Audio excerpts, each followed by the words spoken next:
All right, we are back for another Friday financial wrap with Mr. Michael Zuber. How are you, Michael? Oh man, I'm doing great. Look forward to this conversation. It's always fun. It's nice to look back at the week and just kind of go, wow, what a week. What a week, what a week it is. This is for August the 2nd, 2024. Let's get right into the show. The Fed Day, what happened? What's your take? Yeah, so every time we talk about Fed Day, there were three things that we need to go through. First, the rate decision. Rates were held steady. We have been expecting no cuts in July all week, so that was kind of a nothing burger. Second, then there's the statement, right? It's a pre-crafted statement that goes to the media, right, with rate decision. That was basically middle of the road. Like we're doing okay, but we're not done yet, right? The job's not done yet. And then the fireworks start when Jerome Powell gets in front of the microphone and he takes questions for roughly an hour. And really to net it out, he was asked during the Q&A lots of different ways if a September rate cut is coming. And he tried to talk around it and all of those things, but basically, yeah, a September rate cut is not only possible but might be probable, assuming we get a couple of good inflation readings. So I think Jerome Powell, I don't think Jerome Powell wanted the market to think rate cuts are coming, but basically the market thinks rate cuts are coming in September. Market thinks rate cuts are coming in September. I know a few people that were just beating the drum again, guys, like, oh, we're gonna get a rate cut this month. I was on a Zoom yesterday and somebody's like, the Fed's announcing right now on a Zoom. And I'm like, it's a nothing burger. There's not gonna, Yeah. yeah. So what is your take on it? Was it clear and concise? Was it clear that September rate cut, or do you think it's still possible that they kick it into November? Yeah, I definitely think it's still possible it goes to November. I'll even go as far as to say it should go into November.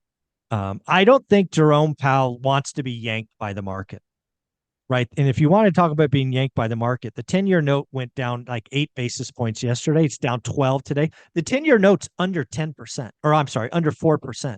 Got The it. market, in 2 days, the market priced in a full cut. The market moves much quicker. So I don't think Jerome Powell is going to look at that. Now, of course, he has 6 weeks. We have two jobs numbers between now and then, one tomorrow. We have five inflation readings, two CPIs, two PPIs, and one PCE. So he's bought enough time, and he absolutely could say, "Hey, inflation's finally rolled over, rent inflation's rolled over, we're good, let's cut." But he also could go, "Hey, inflation did nothing for 2 months, we're not cutting." So I think he gave himself enough outs. Um, but yeah, I'm gonna keep standing on this very very small island that says no cuts in September. I like it. I'm with you. Hey, I'm with you on the island, bro, because I Thank need you. somebody to help me row Yeah, back to the exactly. Me too. mainland. So we'll work You together, grab one teamwork. or I'll grab the other. We'll be There good. you go. I love it. Let's keep going. So market reaction. What did you see? What was your takeaway from the market's reaction? Really, you got to look at the market reaction, or at least I do over a couple of days. The market basically yesterday kind of, hey, party time. We're going to get what we want. Now, if you look at the market's looking at this going, oh, well, the Fed usually cuts rates in a bad economy. I wonder if the Fed cutting rates is a good thing, right? Because I think we're going to very quickly run into an environment where bad news is bad news, right? For the longest time, the market's been begging for the Fed to cut. So bad news was actually good news in a Yep. perverse way. I think there's a lot of signs that bad news is bad news, and the economy is slowing down. It's heading into or is in a recession.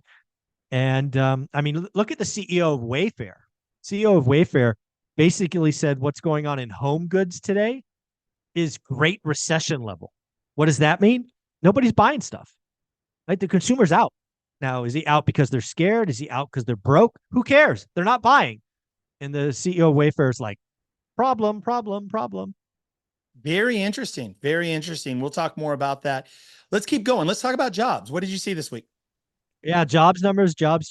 We have three jobs numbers this week. We got JOLTS report, which actually came in I guess better than expected. It was expected to be under 8 million job openings. It came in at 8.2, so basically flat month on month. Then we got the ADP report, which came in lower than expected from memory. I think it came in at 112 and they were expecting 150, something like that. So significantly weaker.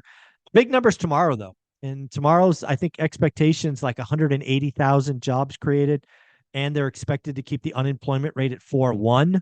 You got to watch that unemployment rate because if it ticks up to 4.2, we could kick into what's called the SOM rule, which basically is 100% accuracy of a recession starting. Yeah, we're starting to get to levels where the Fed's concerned, and the Fed actually indicated in one of their Q&A sessions yesterday that if the job market broke significantly weaker, they would accept higher inflation. AKA they'll cut. Yeah. They'll cut and they'll cut aggressive. Not saying the job market will go that way, but they made it very clear that if the job market kind of took the elevator up, that you could expect cuts and cuts in a big way.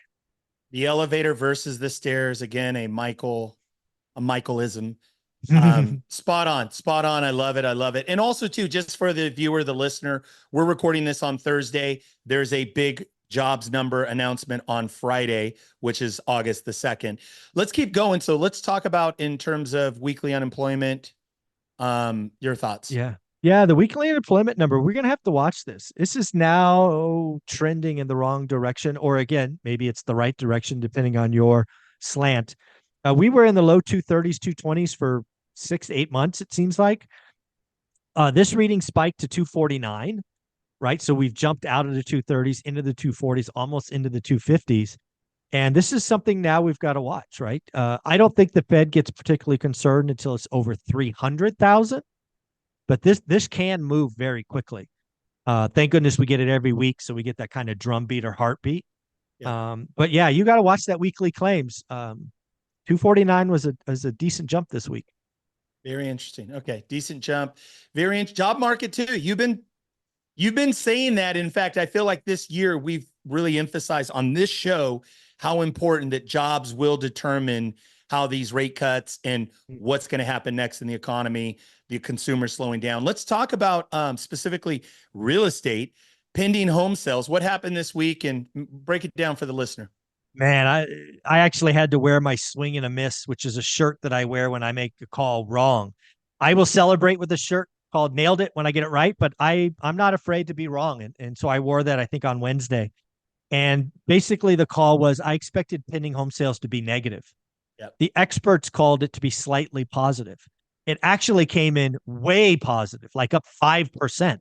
So I was way wrong. I missed it, which is really weird because you're seeing mortgage applications down week on week. I think it was down another 4% this week, but pendings are up. So maybe cash buyers. I mean, that's something I hadn't thought about. Maybe cash buyers are finally deploying capital. I don't know.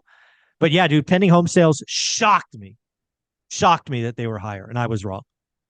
And you know, one thing too is something you've been talking about is that if, again, like you said, the cash buyer, this could be the opportunity where they are making those great offers, those low offers, and getting what they believe to be great value for their cash and or equivalent. I'm getting a text or a DM almost every day now from somebody in my orbit that got a 10, 15, or 20% discount. It's happening. People are writing these disrespectful offers, which is awesome. But yeah, don't pay list price. Whatever you're doing, don't pay list price. Come on. Absolutely. It's not that market. Big discount and or getting great terms, which we've been talking about. I'll take terms. Yes. I love it. Also, too, one thing you said also that you said this week too, and I think it's important for the listener viewer that potentially too, even though the pendings are up, the prior months that Redfin CEO talk about fallouts. Talk about that for a moment.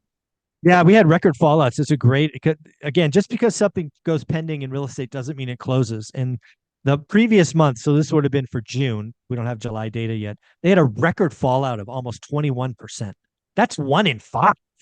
The average is more like 12%. So, almost a 50% bump from a normal month. Now, a lot of that's rate shock, elections nonsense. But yeah, I don't think the consumer is very motivated to buy. So we'll see.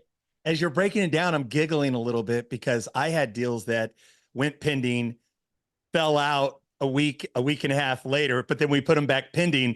And maybe there's a double bump of Yeah, it pending could be. numbers too. So There that could could be. actually be a part of it as I'm thinking about this. I had that happen twice in the last month. So very Oh, yeah, the interesting. data could be dirty. There you go. Yeah, really think about it because it goes Yep. pending back on the market and then gets sold again, right? Maybe at a Yep. better turn. One had a big haircut too. So very interesting. There you Very go. interesting. Anything else on the jobs market? I know again for Friday, anything that you can kind of set expectations or what anything that you can project there? I would just tell people we only get the monthly jobs number, obviously monthly. So do yourself a favor, tune in Thursdays. The weekly unemployment is the one to watch. Do we go from 249 to 257 to 270 to 290? Or does it go 249, 235, 242? Right? Are we in a range or is it shooting higher? Tune in every Thursday. We talk about it. And really the range is like what, 220 to 240-ish is kind of the That's where we have been. This week was a jump to 249. So we could be setting a new band, or it could just be a sign that the velocity is picking up. and 250, 260 means, hey, probably softening and Sure. probably that rate cut could be coming. Is that Yeah, I think 300's the number. I think 300's concerning. But again, 250 is higher than we've been in 6 months. So it's going to get attention. But I think if we stayed at 250, it's not a problem. It's the rate of change that we have to watch. I want to encourage, so good, Michael. I want to encourage the long-term viewer, listener.